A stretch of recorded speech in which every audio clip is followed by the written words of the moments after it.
perfect mess is my perfect mess.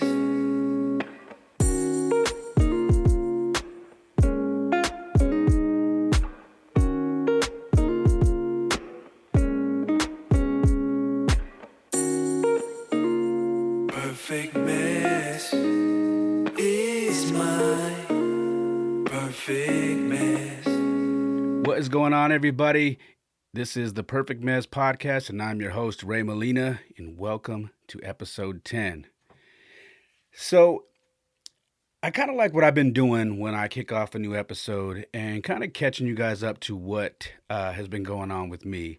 And so I'm going to go ahead and start off, just catch you up to what's been going on with me lately. So the last episode was Stand By Me, and I got some pretty good feedback regarding that because that movie apparently hits home for more people than I thought it did. Actually, I shouldn't say that. It hit home for people that I knew it would hit home for. A lot of my friends,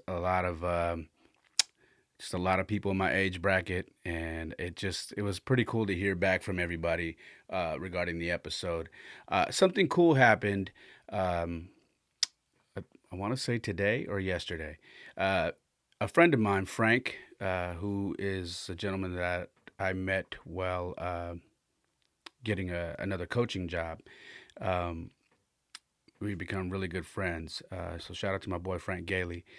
He contacted me and sent me a link and some photos, and he actually found the bridge from the movie Stand By Me.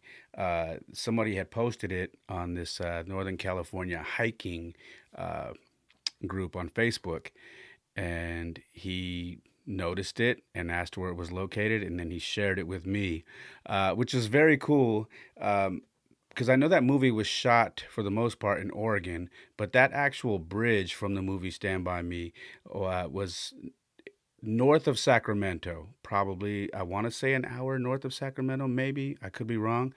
Um, but yeah, so he actually got the location from somebody and was like, man, you should probably take your kids out there to look at it and to maybe go see it because I'm sure they would enjoy it. So that is something that I'm looking forward to. So that's on my bucket list, at least for me and my kids to go out there. I showed my kids already, and they're kind of anxious. They want to do that. So, Frank, again, thank you for sending me that information.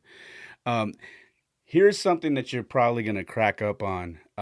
Since that episode of Stand By Me, um, podcast 9, if you're listening to this podcast for the first time and you're wondering what I'm talking about, the last episode, podcast 9, was called Stand By Me, and it was with regards to my own life with my children and mentoring other kids, and how that movie kind of tied into what I do for my kids and for the kids that I coach and mentor. So check that out.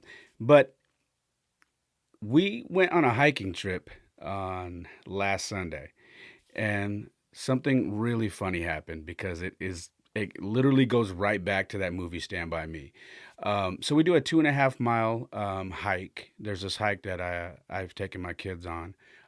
It's called the Tony Look Trail, and it's deep south sounds like Cupertino, I want to say. And so you hike 2.5 miles, and then you get to this lake, and we're not supposed to swim or wade in the lake, but we're on the backside, so we do it anyway. Don't kill me. I am that dad. So we've swam in there and hung out and let the kids go wild, especially now because there's no pools or anything open. But we did that again, and this time we took another one of the kids that I coach, and so the kids are in the water, they're swimming, they're enjoying themselves, and it's probably been about an hour or so, and I was reading my book like I always do, and then I decided to get in the water. I'm like, all right, I'm gonna get in the water with the kids, and they were happy because they always say, man, you're always reading or whatever, and so they're kind of happy when I get in there because I get to wrestle with them and toss them around or whatever. And so I'm in there for about 20 minutes, and my son says, Dad, there's something on my hand. And I said, okay, well, wipe it off. I said, is it a splinter or something? Because there's glass where we're at. Like we have to be careful walking. There's glass, there's wood, all kinds of stuff. It's not necessarily the safest spot to be walking or putting your hands down. But he's like, no, no, it's not glass, it's not wood. It's I don't know, it looks like a bug or something. And I was like, what do you mean? I go, just wipe it off. And he goes, I am. It's not coming off. And so I look at it, and it looks like a little leech, like a small one, like super tiny leech. And I go, and I know some of you guys are going, oh my God, that's so gross. But I'm when I say tiny, I mean like smaller, like you put it on your nail and you could barely see it. Um, and so I wipe it off, and then he's like, but I have another one. And then I realize he has like little leeches all over his arm. And then I look at myself and I'm like, dang, I got him too. And so I go, hey, guys, check your hands. And sure enough, they're not all over the place, but there's like three or four here or whatever. And all the kids notice they notice they have them. So I'm like, hey, get out of the water. Don't panic. I go, it's nothing serious. I go, but we need to get out of the water because I don't want these things like crawling anywhere that he shouldn't be, like your ears or your mouth or not. We just don't need that to happen. Okay. So I'm like, okay, let's get out of the water. So we get out of the water, and we're taking these little. I'm almost positive they're leeches, and I find out afterwards because we Google it that they are. They're small. They're not dangerous. And I'm like, okay. So the kids were okay with that, but it was funny because immediately the kids were like, oh my God, especially Jaden, my little guy. He's like, Daddy, this is just like Stand By Me. He's like, remember when they got into the water and then the leeches came? I go, yeah, but those were big, actual big leeches, the big black ones. Those ones, you'll actually feel those things on you. But it was funny because they immediately tied it into that movie, because that's pretty much what happened. So we got all the kids out of the water, and we took these little things off, and I actually had one, and I was kind of just left it on my nail, and we were watching it move and stuff, and it's just crazy to see that. Anyways, I, that's the type of stuff is whatever, like, but it was funny that I had just did the podcast regarding that movie and how it tied into our lives, and then something directly out of that movie happens to us at a lake. So the kids thought it was funny. Thank God, it was nothing serious. We looked them up, saw the photos of them. They're exactly what we thought they were, and they weren't harmful at all. So we were fine. But I definitely didn't want the kids in the water because I don't want those things crawling where they shouldn't be. It's just, you never know how things can turn. You know what I mean? Something so harmless could turn into something ridiculous. Um, but anyways, that was the adventure for our hiking trip. But it was a good weekend. Um, Here's something that I want to tell you guys that I've been doing. All right, I tested myself. I tested myself over the last 2 weeks. I have taken it easy on working out. And I mean, I work out every day, but I'm not, if you follow me on Instagram, you guys know that I go really hard. Like I do two workouts a day, cardio, and then I do a strength workout. But I've been taking it easy. Some days I'll run, some days I'll just do strength, but and I'll just do 30, 45 minutes. Because I got off my 448 refined program and I finished 75 hard, 2 months ago, a month and a half ago. But I tested myself. I wanted to see how I would feel during COVID-19. I wanted to see if I proved something to myself. And I said, if I'm right, I'm gonna be not on schedule with certain things. I'm gonna be lethargic. I'm gonna be a little angry at certain things. I'm gonna have a short temper with certain things like traffic and certain things about social media are gonna kind of get to me, and I'm just not gonna. Everything about me is gonna feel off. You know what I mean? And I was right, man. I was right. Um, I'm glad I did it though, but I was definitely right. Things that started to bug me, man. I was just getting irritated by everything because I wasn't working out and staying physically active as I was um, 2 weeks ago, which I was always, implementing, a 45-minute strength workout and a 30-minute cardio workout. So an hour and 15 minutes every day. I went from doing that to doing 30 minutes.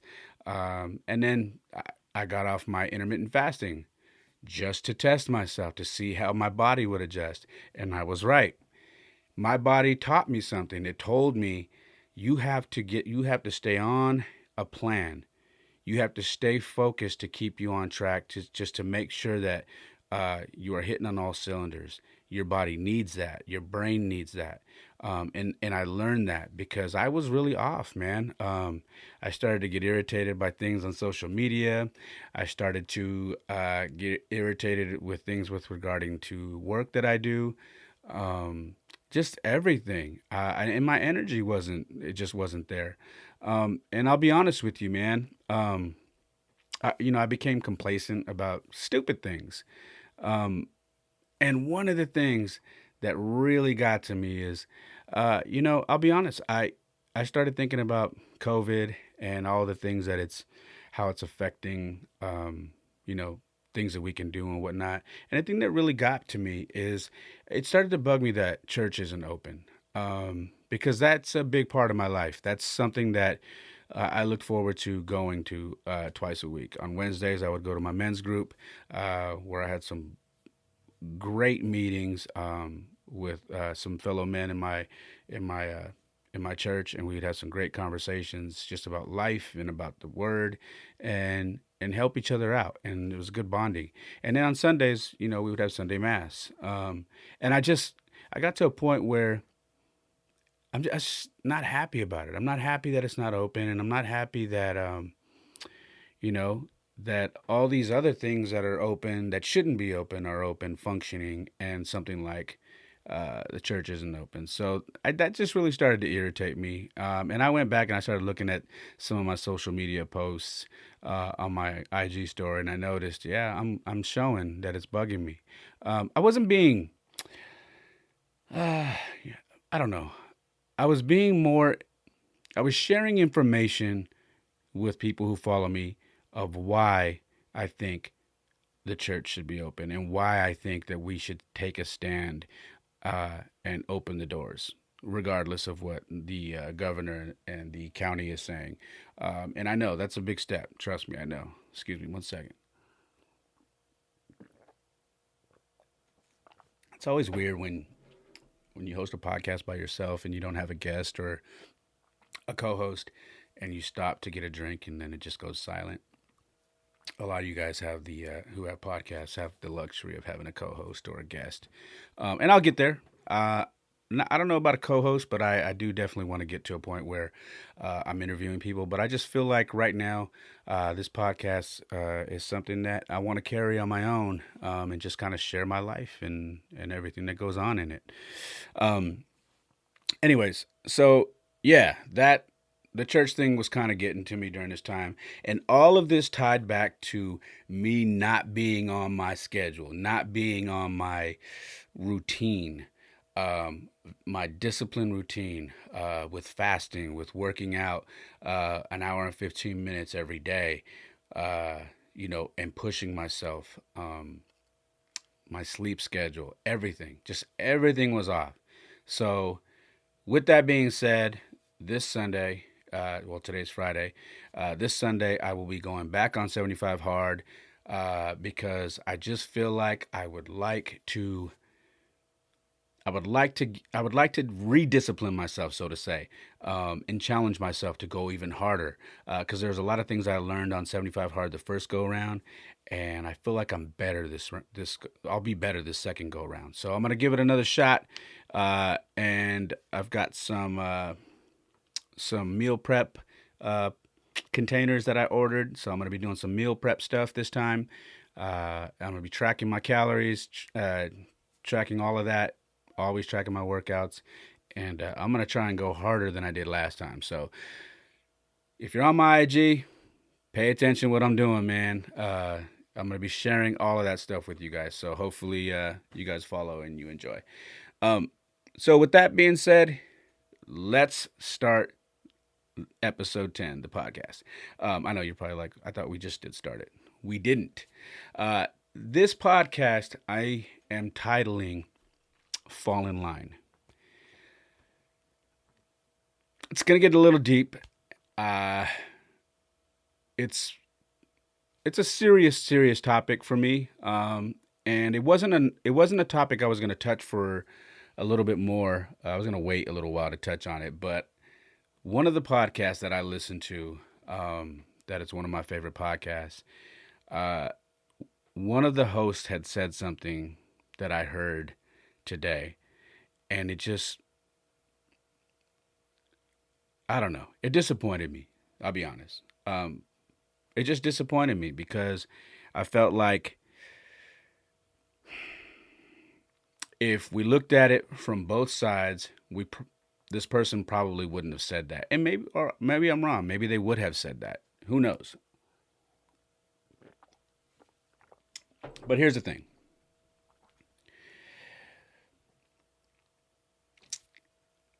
What had happened was an NBA star decided not to wear a Black Lives Matter shirt and decided to not kneel, but to stand. And he had his reasoning. And the host of this podcast I listened to basically said he should fall in line. Now, the player, African American, his name is Jonathan Isaac, and he plays for the Orlando Magic. And the host who said this was also African American. And he said, well, you know, he should have just fell in line with everybody else. Because this guy actually ended up getting hurt. Ironically, he hurt his knee. And now he can't play. So the rebuttal was, well, karma sucks. And he should have just fell in line. And that just started making me think about everything that's going on and about us looking at all sides of a topic and having conversations instead of taking a side and not hearing what someone else has to say, instead of just hardlining, well, you're wrong, I don't want to hear it, you're not supportive, if you're not for us, you're against us. That hard line it's just never going to work. It's never going to work because you're going to lose people who support your movement. And some people are going to say, well, they don't support if they're not all the way in. And you got to understand, most people in the world, they're not always going to be all the way in. Okay? Some people are going to sit back and say, wait, I like these things that this stands for, but I don't like these things. So I'm with you with regards to this, but I'm not with you with regards to these other things. And you can't cancel those people out. I mean, you can if you want to, but you're going to be miserable. You have to, before I sound like I'm telling you what to do, I'm not telling you what to do. I am sharing my insight on this. You have to be okay with understanding that not everybody's going to agree 100% with everything that you're doing, any movement or any organization that you're supporting. It's just not going to happen, whether it be political, whether it be the church, whether it be whatever it is. But then you should take that opportunity to have dialogue and some understanding instead of fighting. So let's start this off. All right. I got a DM. I get a lot of DMs on my Instagram, and a lot of them I don't reply to when I feel like they're negative or they're just something that somebody's looking to pick a fight with me because they don't like something that I posted, or they didn't know that I supported so and so and how could I or whatever. But this person I actually replied to. So here we go. I put up a story of Dr. Fauci being grilled in a hearing. And I didn't know who the guy's name was that was grilling him until I watched it. And I had never heard this guy's name before, but his name's Jim Jordan. Okay? Some of you guys may know who Jim Jordan is. I had never heard of the guy until that day. But anyways, he grilled Dr. Fauci on the masks and all these different things, and he put him in his place. And I thought finally someone put this guy in his place because I don't agree with everything that he says. I don't. And I'm very open about that. But here's the thing. I shared that and I said, wow, major props to Jim Jordan, put Dr. Fauci in his place. And I shared it. And someone sent me a DM and basically went off on me and said, okay, obviously this person, they do what most people on social media do. They create a new profile with no photo. They have no postings. They have no followers, and they don't follow anybody. And they make up some ridiculous name, and then they DM whoever they want to talk trash to. So this person basically said, I can't believe you support this guy, Jim Jordan. I will never support you or your music again. Do you have any idea this guy, Jim Jordan, turned a blind eye to a bunch of college kids who reported sexual harassment or being assaulted or whatever at a college, just turned a blind eye to them? How could you support that? I'm appalled, and I can't believe that you would support that. And if you support this guy and this whole mask thing that he's talking about, I can only imagine what you're teaching your kids. Wow, never get my support again. And rightfully so. I'm like, okay. So I replied to the guy. I said, hey, listen, I don't know who Jim Jordan is. Okay. This is the first time I heard about this guy. I never once said I support this guy, Jim Jordan. I don't even know who he is. What I said was, I like how he put Dr. Fauci in his place. That's it. I never once said anything about whatever all these topics you're talking about. I never even heard of those topics. So that doesn't mean I support him. I like what he said to Dr. Fauci in this hearing. And I said, by the way, I doubt you've ever bought anything that I put out. And if you have, don't let the door smack you in the butt on the way out. I said, listen to me. I don't agree with everybody whose music I listen to or whatever. I don't. But I still listen to them because I love the music. That's the beautiful thing about living in America, is we have a right, we have a choice. And I said, by the way, don't reply to me until you actually put a photo and can put yourself out there and be a man. Or in this case, you could possibly a woman, and show face. This person replied with, oh, you're not a lion, you're a sheep, you're a loser, and everything on your Instagram with regards to your workouts, 95% of your form is trash. I can't believe how embarrassing your form is when you work out. You should be embarrassed. You're a loser. Blah. You get where I'm going? Your initial argument didn't do anything, so you go to the weakest thing you can go to, and that's try to talk about how I work out or my physical appearance or whatever it is. All of this stuff, I get stuff like this all the time in my DM. All right. And again, it's someone who doesn't like that I shared a story about masks and whatnot and thought or assumed because this guy, Jim Jordan, was the guy speaking, that I support him. I don't.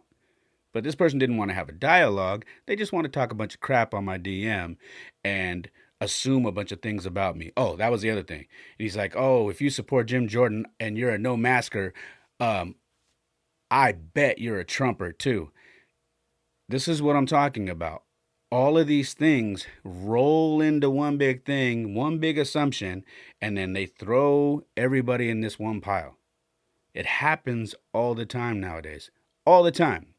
So that was a DM I got. Whatever.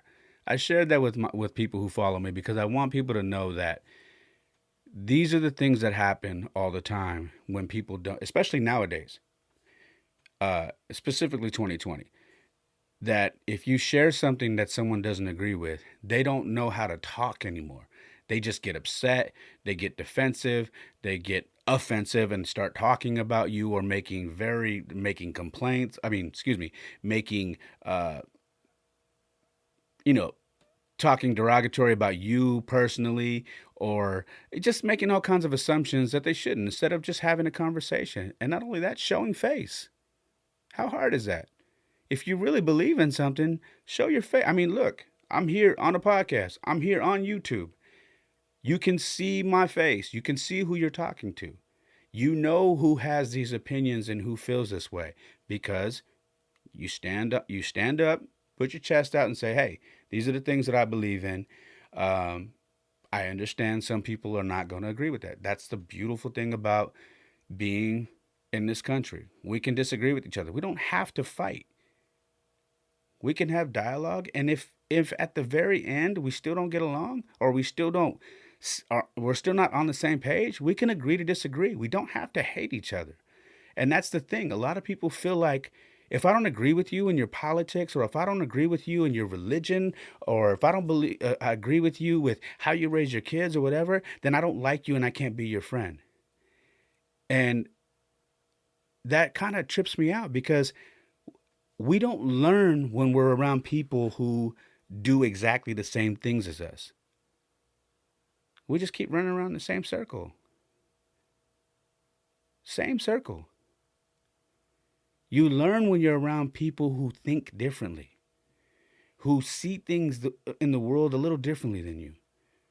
Maybe they think 80, 90% of the things that you guys are on the same page, but that 10 to 20% that maybe they don't think like you might be able to learn something. I know for a fact I've learned stuff from people that I would think, man, I don't have nothing in common with this person. I don't even know why I'm here. And then just by me taking a step back, saying, you know what, I'm gonna put my pride away. I'm gonna put my attitude away, and I'm just gonna sit here and talk.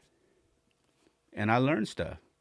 But we don't do that nowadays. A lot of people don't do that nowadays. They're just extremely angry, and everything is um, quick to judge.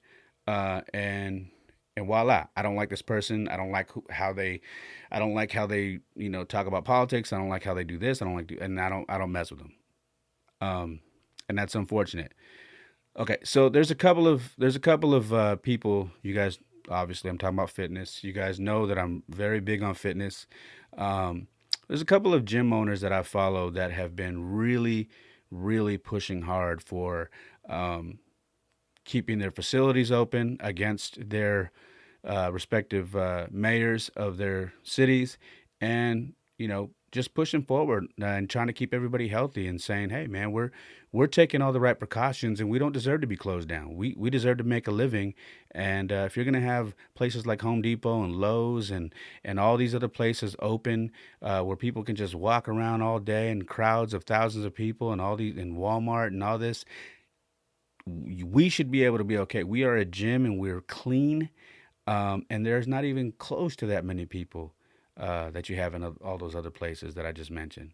Um, and so they've been fighting really hard. One of the guys is Miguel Aguilar, who runs Self Made Training Facility, and he's out of Southern California. But they got franchises all over. They got some in Arizona, and gosh, a few other spots, but they've got franchises all over the place. And then Ian Smith, who runs Attila's Gym out in New Jersey. Uh, this guy has actually been the one who's been on the news a lot, because him and his partner Frank have really been pushing this whole agenda. I mean, they've been arrested. They've had their doors boarded up. They've taken their doors off the hinges so they can't be locked. Then they got boarded up and arrested. And when they got out of jail, they kicked the boards down and reopened the gym. So they've been really pushing it. They've popped up on Fox, CNN, I believe, and just really going to war for their right to keep their gym open. But I have been sharing stories from these guys because, to me, aside from that, they are super inspiring people with regards to health, and they how they've turned their lives around. They come from, they come from bad situations, bad decisions, and all that, and they've turned it around and they're doing something great with their lives. Um, so if you have a chance, check out Miguel Aguilar, self-made training facility. I follow him. If you follow me, just look on my friends list. You'll see him. I share stories that he posts a lot. Ian Smith, a few of you have told me thank you for putting you up on him. So follow him as well. Just if you're into fitness, even if you're not into the fight for them to keep their gym open, just follow them for fitness. These are great follows.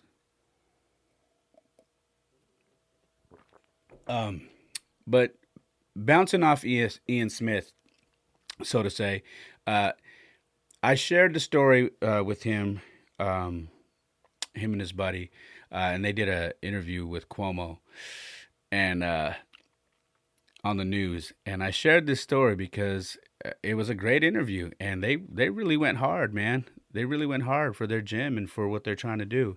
And I got a DM this time from somebody I love, somebody that's close to me, uh, and just basically like family. And this person said, uh, I I understand some of the things that Ian Smith talks about, and I can get on board with that. But it's a shame that you know that he's doing all this and fighting for this, but he actually killed somebody by drunk driving, um, and now all of a sudden he's this guy who's fighting for his gym and trying to be a crusader for health and fitness and living a good life. He's like, that's pretty bad that he killed somebody. And his partner, uh, Frank, the one that talks about masks, these guys just seem like, they're anti-maskers for whatever reason. And I replied back to him and I said, I hear you where you're coming from. But let me give you some perspective. Ian Smith was 20 when he partied. He didn't drink. Well, he drank the night before, stayed at his friend's house, and then the next morning woke up and drove. Still had alcohol in his system, was still intoxicated. Should not have drove, but he drove. He was 20 years old, drove, went through a stop sign, hit a car, and killed another kid. All right, a young man. This was when he was 20 years old. Okay, so this guy is in his mid 30s now. So I told him, I said, listen, this is my buddy that I'm messaging back, my young homie. And so I messaged him. I said, now let me give you some perspective. When I was 19, I got pulled over in San Jose uh, with a .14 uh, alcohol percentage while I was driving. I was 19 and I got a DUI. I said, I felt like I actually could have killed somebody. Uh, when I got taken, when I got arrested and taken to downtown, the cops there made me feel like I was the worst person in the world. And you know what? Rightfully so. Because, uh, like I said, I could have killed somebody. And when I got out of the holding cell the next day, I I felt terrible. I felt like a loser, man. I felt really bad. And what I told this guy was, I'm not that person anymore, right? You see all the changes I made in my life. Became a father. Got involved with church. I've I've made numerous positive changes in my life. I help kids now. I coach kids. I just so many things. I said, I would hate for the fact that someone would hold these things against me. I didn't kill anybody, and I know Ian did, but he did his time. He did prison time. He came out, and all you can do once you've served your time and you get out, all you can do is try the best you can to make up for the problem, the tragedy you caused, and that's what he's doing. I said, so imagine if I were to make it to the news and I do this, I'm on the news repeatedly for the next few weeks. Don't you think someone's going to pull up that I had a DUI when I was 19. My blood alcohol level was 0.14, that I could have killed somebody, how reckless I was, that I was a vandalizer, that I used to do graffiti and caused my city thousands and thousands and thousands of dollars in fees because they had to clean up. They're going to bring all these things up. Oh, he dated a girl back then, and she says this, or he was at a nightclub one night and this happened. Like, it's gonna happen. It's gonna happen. All you can do is try to get, as long as you paid your dues or paid your debt, you can never give back a life. Okay, and Ian addressed that, and he looked devastated. He basically was like, I knew this was going to come up, and I've always hit it head on, and I'm going to hit it head on again. And he hit it head on, and I respect him for that. So what I was trying to tell my young homie was, I was there. How would you feel about me? And he's like, I understand. I said, and the other thing about the mask, I'm with Frank on that. I said, I don't wear the mask unless I'm going in, and trust me, if I didn't have kids, I might be on board with pushing my limits and saying, you know what, I'm going into the store without the mask. Legally, you can't do anything to me if I tell you I have a medical condition, because legally they can't ask you what that medical condition is, and you don't have to show them paperwork. But I don't want that fight every day. I don't need that in my life. I don't need the stress. And plus, I have my kids with me most of the time, and I'm not trying to get into these arguments. So I told this guy, I said, listen, I wear my mask when I need to go into the store and do something. I wear my mask when I have to catch an Uber or a Lyft because they won't let you ride. And that's pretty much it. When we're in crowds like that, I don't have my kids wearing a mask wherever we go, to the beach or hiking. I just don't do it. I see people doing it during hiking, and in my opinion, it's ridiculous. It's not good for you. You're breathing in your own air, and you're hiking outside. It's already been proven that it's not contagious when you're out in the open like that. It's just not. They've already proven that.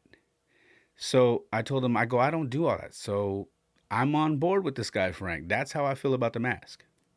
So we had a good conversation, and we talked, which was refreshing because that's what we're supposed to do.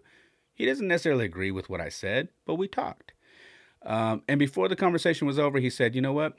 I want to pick your brain about religion because, I see you on Instagram, and I see you post, and you're into your belief. And I would love to get your opinion on religion and whatnot. And so this is what I'm talking about, having this dialogue and talking and not arguing and not saying, well, you're an idiot, man. How could you support that? Blah, blah, blah. Talk, have dialogue. And that's what we did. So that was that. I'm going to get back to this NBA player, and there's also a baseball player. So let's jump ahead. Let's jump back to where I was talking about Jonathan Isaac from the NBA. So again, Jonathan Isaac is an NBA player for the Orlando Magic, chose not to wear a Black Lives Matter shirt, and chose not to kneel. His reasoning was he was a Christian, and he feels that the only time he should kneel is before God, and that having a Black Lives Matter shirt and kneeling doesn't go hand in hand, in his opinion. I'm not telling you that's how I feel. I'm telling you this is what he said.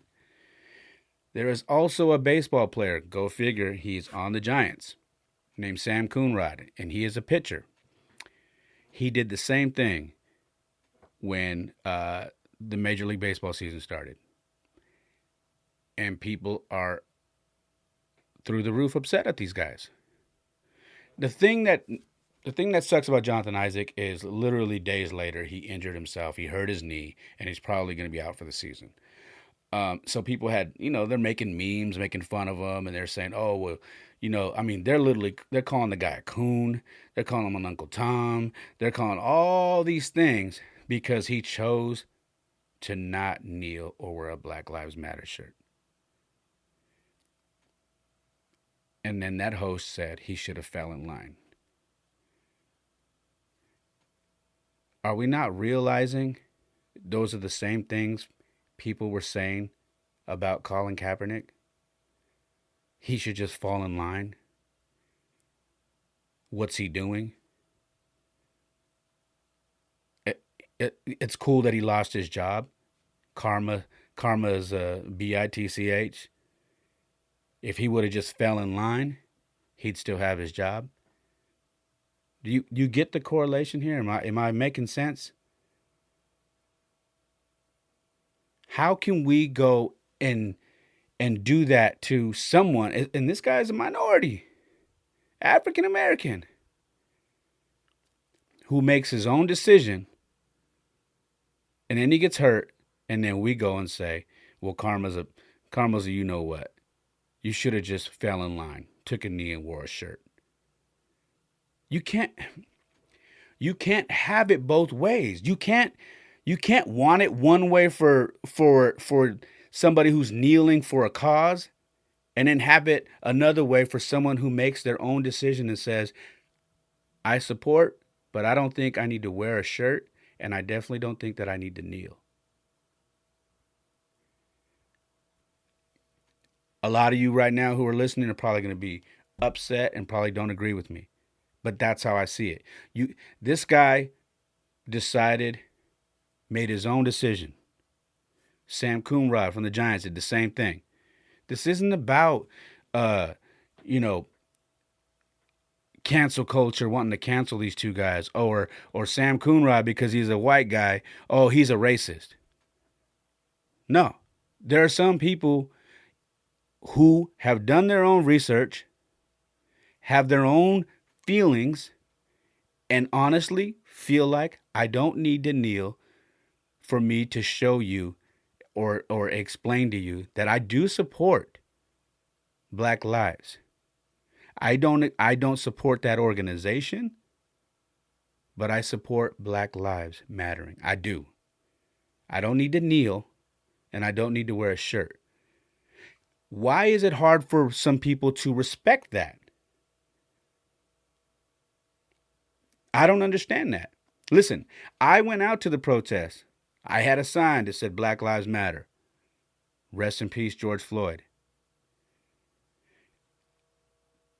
It's like if I were to, so I also had the first day I went out there, I had a sign that said, love to all who have love for all. I could imagine that there was people walking around there saying, this dude don't get it.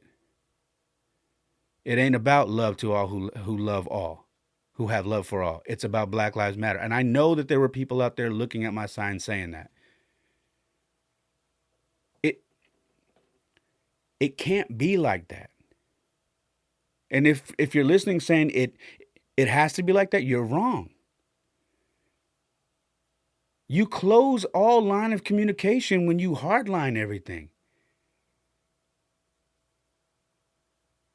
You can have your beliefs, you can have your movements, but you also got to have some sensibility to have conversations with people.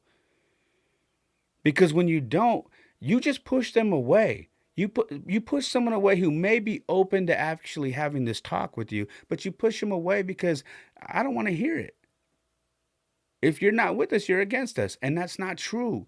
And what sucks is a lot of famous people, a lot of influencers are pushing that same narrative. They're saying, if you're not with us, you're against us. And it sucks, man, because it's people that I love and support. And I'm looking at them like, man, you are someone who I thought was way more intelligent and would be telling people who follow you, your millions of people who follow you, hey, y'all, not everybody's going to be 100% in, but we got to love those people too. And just keep telling them why we're doing this. Okay? And let them support how they support instead of just cutting everybody off. That's my opinion with regards to that. All right? It's crazy because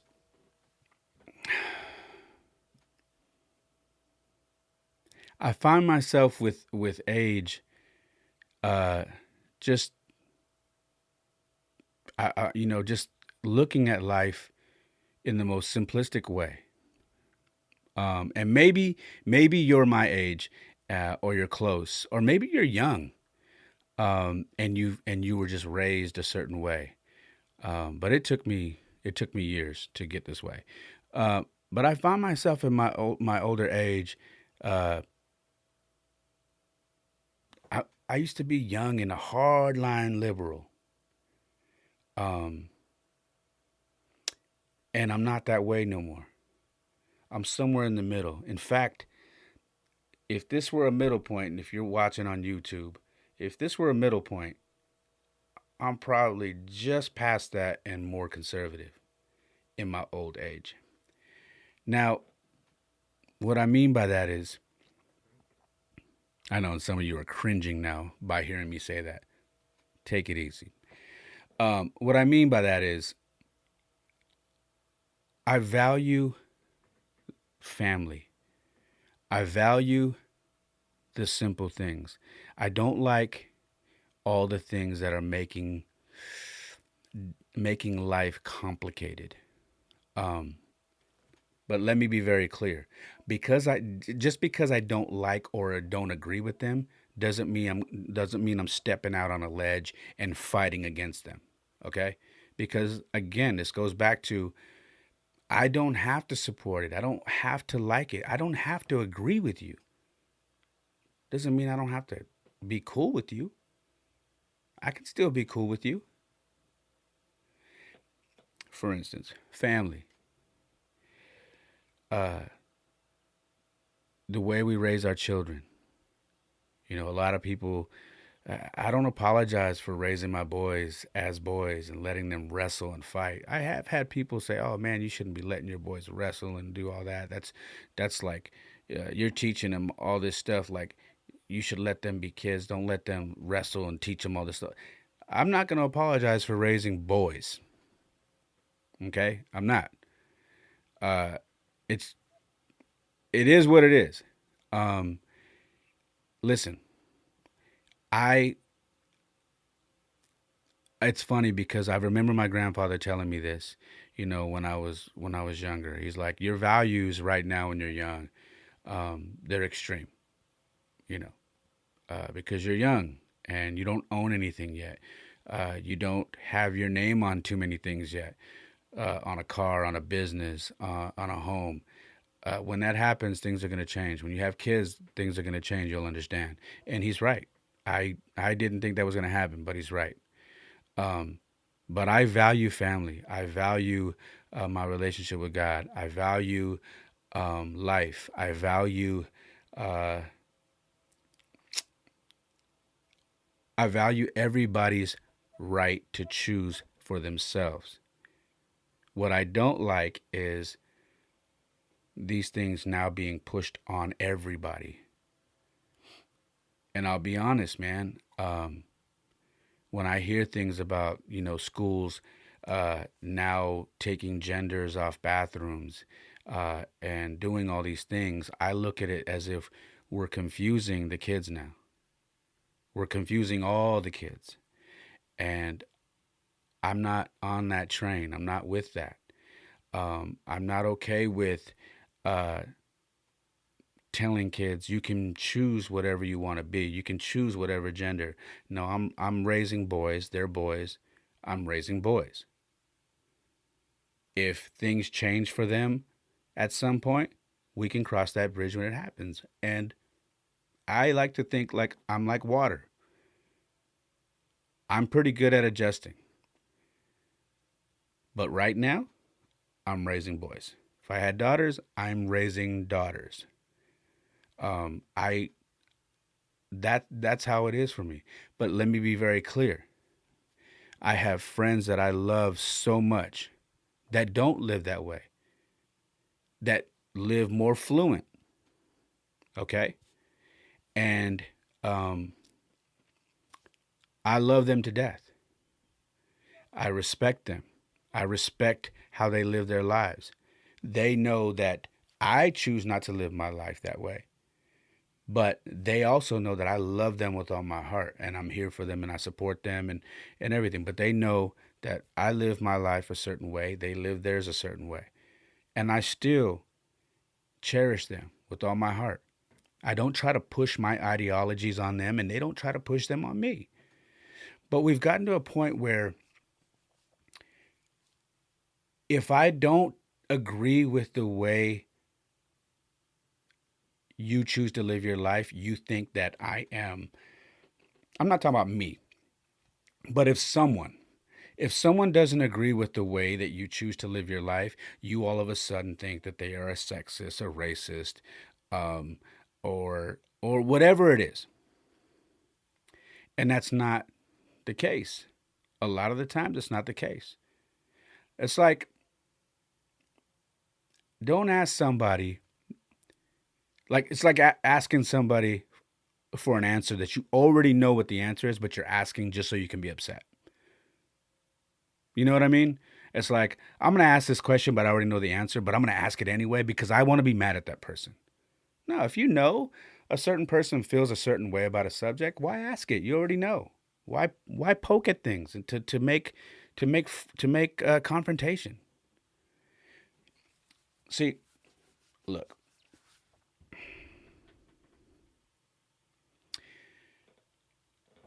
I raise my kids to have respect for all. Okay, I do. When I tell you that as I've gotten older, I've realized that I do actually have a lot of conservative uh, ideologies, and I'm okay with that. It wasn't always like that, but as I've gotten older, I mean, geez, man, next month I'll be 46. I'm 4 years from being 50. People change. I've changed. I've definitely changed, and I'm okay with that. Um, but I've taken my lessons, and what I'm teaching my kids is to have respect for everyone. Because, on social media, they don't have a lot of social media, but they go on YouTube and, I monitor them, but, they see things. TV, they see things. Video games, they see things. In music, they hear things. Um, and at school, they've seen things as well. Um, and they've asked about, girls with girls, boys with boys. How does that happen? Why is it like that?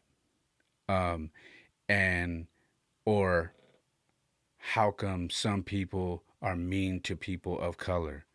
How come some people say white people are racist? How come some people say all cops are bad?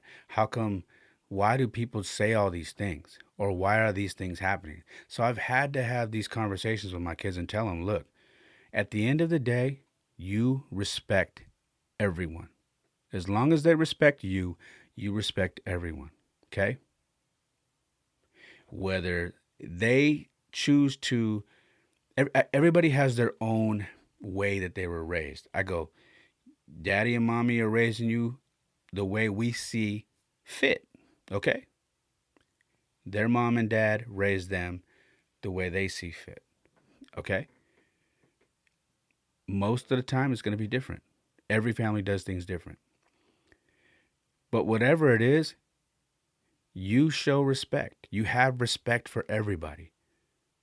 People are going to look different than you. They're going to talk different than you. They're not going to like the same things as you. They're not going to like the same politics as you. They're not going to think, uh, they're not going to think like you. And yes, some kids are going to be interested in the same sex. And that may confuse you. Or you may have more questions. And as we go and the more you are exposed to these things, we'll talk. And we'll talk. And we'll talk. And we'll continue to talk and have a dialogue. But the base that I'm building underneath my kids as I raise them is to respect everyone and to have an open mind and not be upset when someone doesn't see the world like them and vice versa. And I'm trying to instill that to them now. And I think they're getting it. But you know, as they get older, you gotta fine tune everything.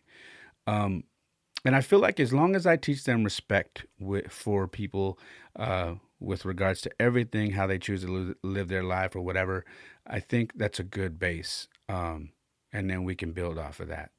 The big problem is this: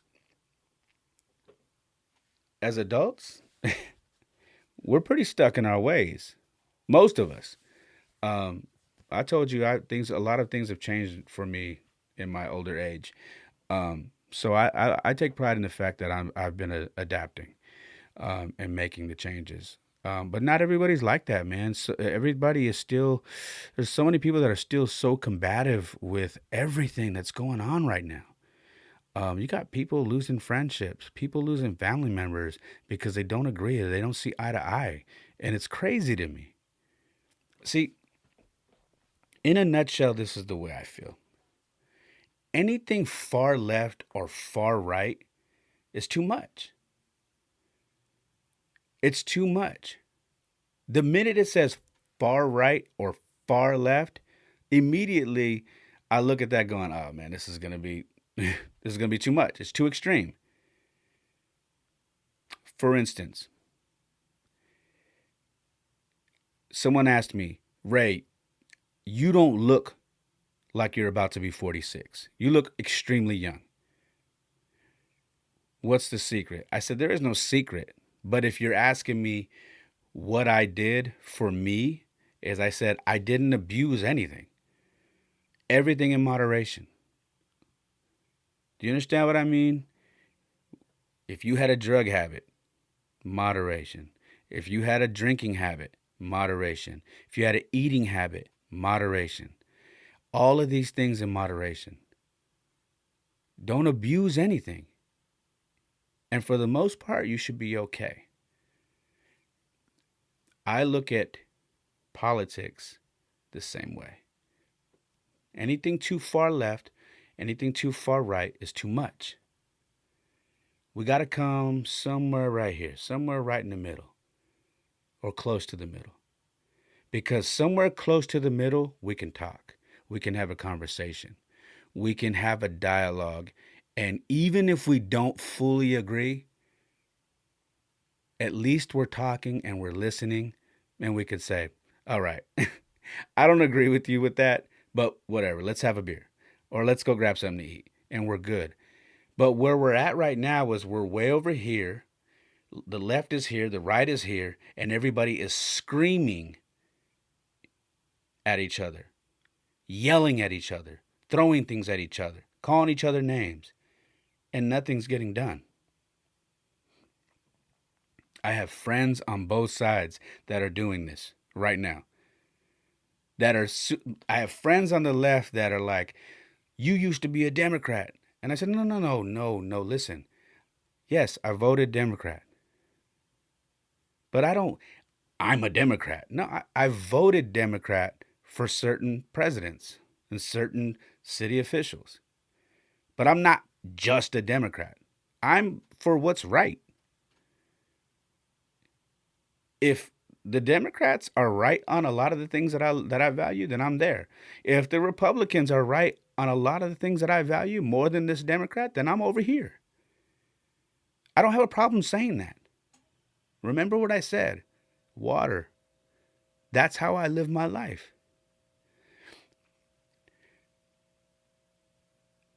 People have taken these politics, this Republican, this Democrat, and they've started to basically choose sides like a gang. I'm this, you're that, and we don't like each other. It's the same way I look at religion. I'm a Christian, I'm a Catholic, I'm a Buddhist, I'm a Muslim, and you have it wrong, we don't. Another way to divide each other: religion, politics, gangs. It's all the same. And if you're sitting there saying, "Well, Ray, You believe in God. You believe in religion. I have told you guys numerous times, I do not have a religion. I have a relationship with God. I believe in Jesus. If you choose to call me a Christian, that's for you, and for you to put that and process that how you process everything in your brain. But that ain't me. That's you. All of these things are just more ways for us to be divided, more ways for us not to talk, more ways for us to just not have dialogue and to just hate each other. I have friends that scream, excuse my language, fuck the cops, fuck the police, all police are bad, burn the system down. I have friends that are on the opposite side that blame, the struggles and the things that minorities go through on themselves. That say, "Oh man, it's your fault." Super extreme.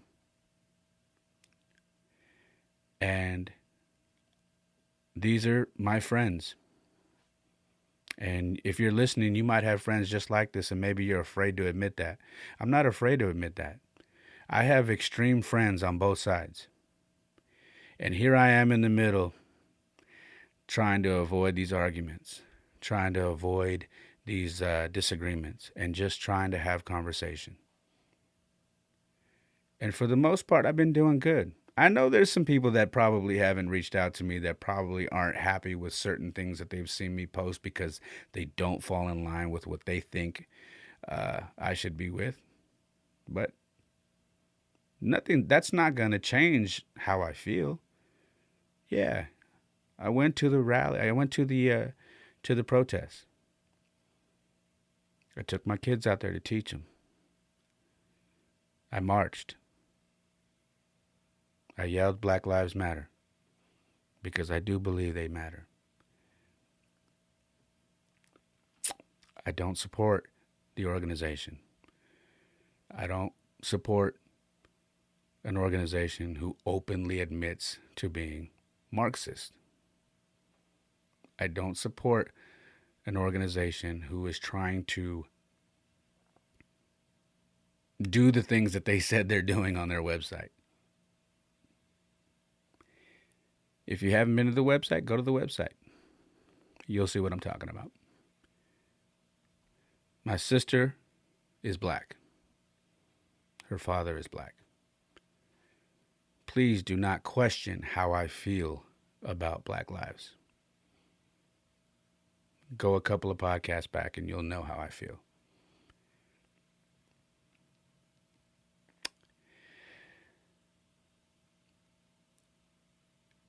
Communication, or the lack thereof, is going to kill this country. It's already happening. The country is at arms with each other. We're falling into this trap.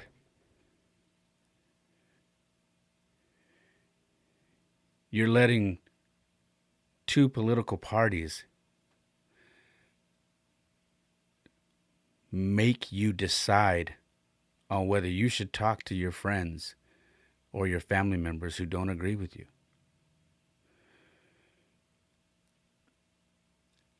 You're allowing politics to dictate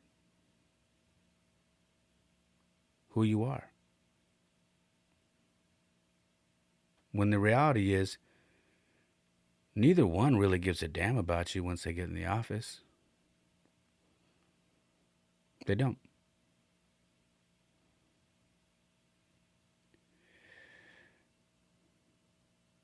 A few years back, I got into a little bit of a debate with a friend of mine. This is when I used to really post about political stuff on my Facebook. But I got into a little bit of a debate with a friend of mine over the Cal Berkeley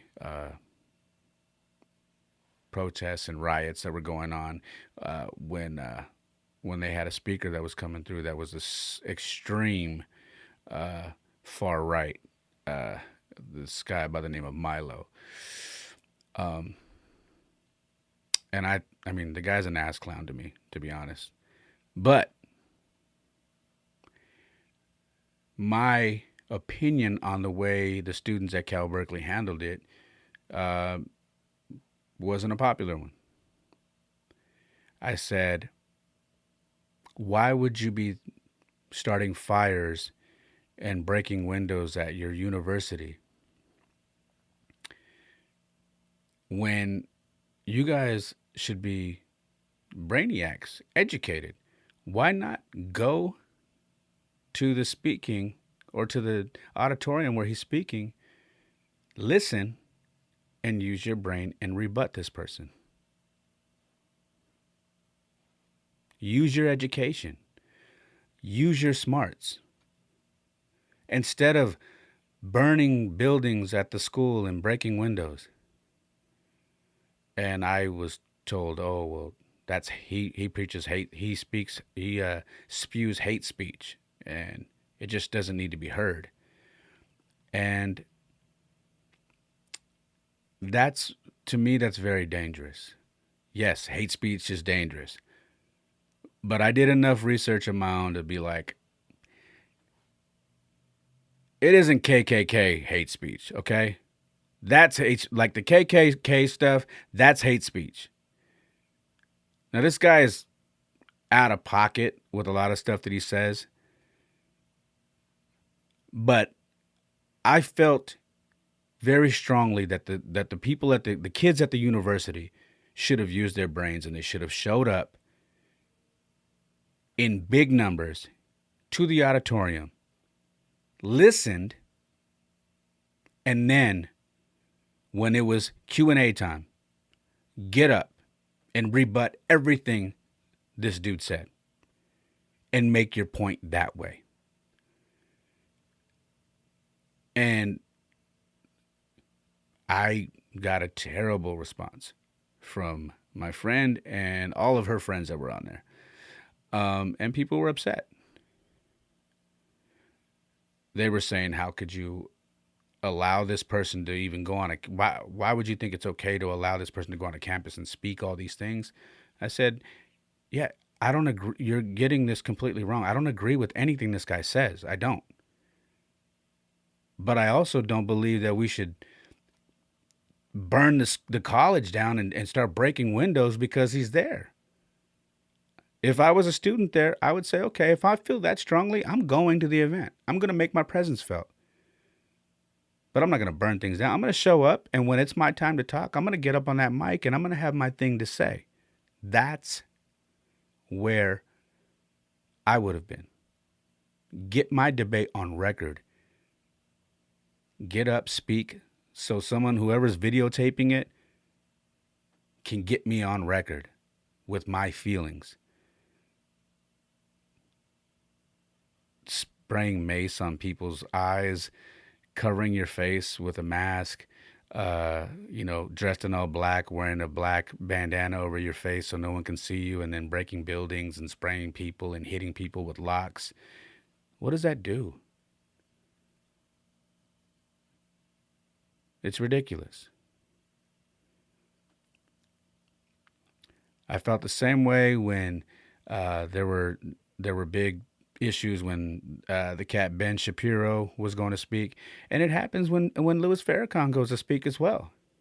I don't necessarily agree with everything Louis Farrakhan says. I think that is a super intelligent man. He does say some stuff that I'm like, man,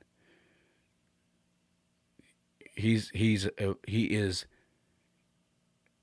a great speaker, and I think he's someone that is super powerful. And at times, I still feel like there's certain things that I'm like, man, I wish you wouldn't have said that. I can't support that. But I'm okay with that. I don't want that man to not be able to go speak at a college or a university. I don't. The same way I feel about cats like Ben Shapiro and Milo. Those we need to have dialogue and understand these things. How did these people become the way they are? A lot of people get mad at Joe Rogan for uh, allowing certain people on his podcast. Oh, you're giving them a platform. No. I'm curious how these people, how they got to, how they arrived at some of the conclusions that they have regarding life, regarding race, regarding poverty, regarding politics, regarding religion. I'm curious. I want to talk to these people and learn. And hopefully, while we're doing this on this podcast, you will learn along with us. That's how I listen. When Rogan has people on his podcast that I despise, I listen anyway because I'm trying to understand. And we don't do that a lot. This, especially this year, because of COVID, because of the George Floyd thing, because of everything that's going on, emotions are extremely high, through the roof.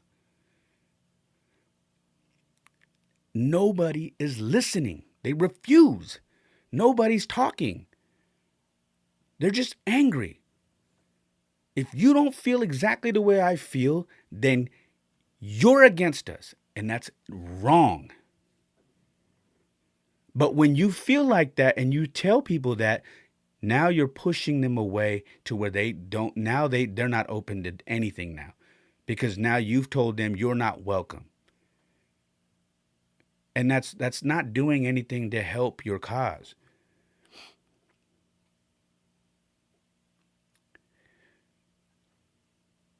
There's a lot of athletes and a lot of public figures who get caught up in old tweets that they put out or comments that they've made or a reporter that asks them something knowing damn well the answer they're going to get. But they are open about how they were brought up or whatever. And then all of a sudden, when they're open about it, the world gets their underwears in a bunch and they're offended. And then these public figures, whether they be athletes or actors or business owners or whatever, they're forced to apologize. Forced apologies don't work. They just don't work. When we make somebody apologize or we guilt them into apologizing for the way they feel or how they expressed a certain thing about life that we don't necessarily agree on, you act like that fixed everything. No, you just made somebody apologize because they were going to lose a branding deal, or they were going to get cut from a team, or they were going to lose a sitcom they were on or whatever. This goes back to this whole cancel culture thing. For instance, I don't know how, like someone like Steph Curry, who is very open about his relationship with God. That's like asking Steph Curry how he feels about same-sex marriage and do you believe it's okay for a man to have sex with a man? And do you believe it's okay for a woman to marry a woman? And how do you feel about? What do you think his answer is going to be? Now, Steph Curry is super PC. I think he's going to find his way to dance around that, and rightfully so, because he knows what the consequences are. But really, what do you think when you ask somebody like that? A question like that, what do you think he's going to say? You know what he's going to say. These reporters are baiting these people into conversations that they know are going to go sideways, and then the world is going to try to cancel them. Okay? And that's what I mean.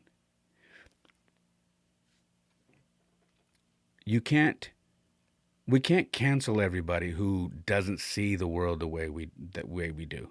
Okay? We can't. I know you would like to. I know you would like to cancel everybody who doesn't see the world the way that we do. But you can't do that. You can't. It's just not going to work. Because the reality is If you travel, if you've done any traveling across this country, not even out of the country, I'm just saying in the country, the United States, you would be surprised how many people don't think or look at the world like you do. I know, I've traveled everywhere. And it's given me an appreciation for people's difference in opinions. It's opened up my mind to not be so hardline. I'm able to go where I want, when I want, and I'm able to have uncomfortable conversations with people and still be okay. Still be able to have that drink with them, even though we have two different backgrounds or we don't see things the same way. You got to be like water. You got to be open. I know this episode is probably going to ruffle some feathers, and that's okay. It's something that I wanted to touch on and something that I needed to touch on. But here's the thing. We got to get comfortable with being uncomfortable. All right? I'll say it again. We have to get comfortable with being uncomfortable.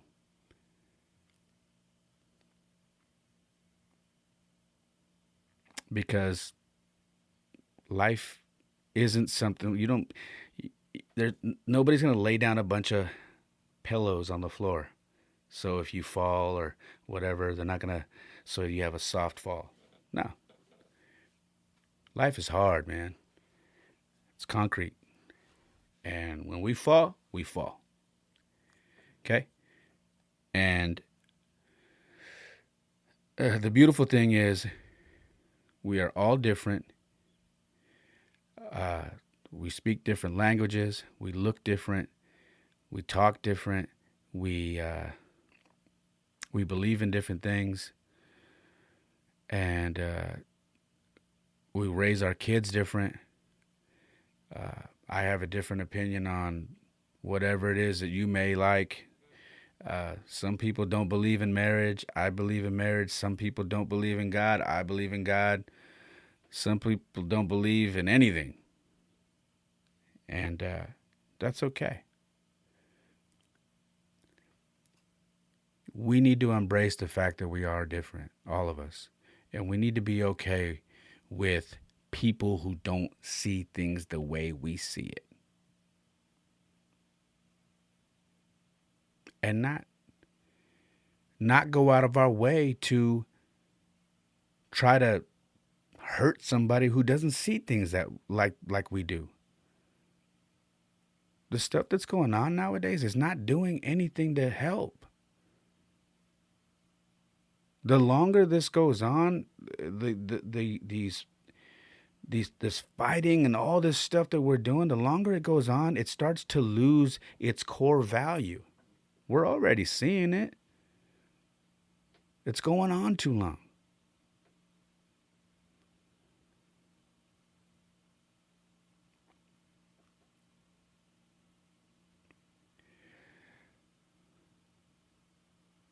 We got to be okay with being different. And we got to be comfortable with being uncomfortable. And no, I don't have to agree with you. And you don't have to agree with me. That doesn't mean we need to hate each other. That doesn't mean we can't respect each other. And it doesn't mean that you need to fall in line or I need to fall in line. It simply means that we have a difference of opinion on whatever that issue is, and we can agree to disagree. Or you can educate me, and I can educate you, and we can meet somewhere in the middle. That's all I have. This has been episode 10. I love you guys. And hopefully after such a deep topic, you still love me. And if you don't, I'm okay with that. Because that's life. Not everybody's going to love you. But I love you guys. And again, you can Follow me on Instagram. My personal Instagram is at It's Play Array, and that's RAE. And the podcast Instagram is at The Perfect Mess Pod. We are on YouTube. Search The Perfect Mess Podcast. And yeah, man, make sure to subscribe. Make sure to share. Leave a review. If you're listening on Spotify, iTunes, Stitcher, whatever it is, and you like it, again, I don't ask for any money or anything like that. I don't have any sponsors. I just ask that you share it. If it's something that you think someone needs to hear or whatever, please share it. And I love to hear comments or replies, or even if you don't agree with anything that you hear on here. I'd love to have a dialogue with you guys. But that's the key. Let's have a dialogue. Let's not argue. I'm not in this to argue. Let's have a conversation. Let's have dialogue. Okay? I love you guys. I'm going to close out with that. Again, this is episode 10 of the Perfect Mess Podcast. I'm your host, Ray Molina, and I'll see you on the flip side. Peace. Perfect mess is my perfect mess.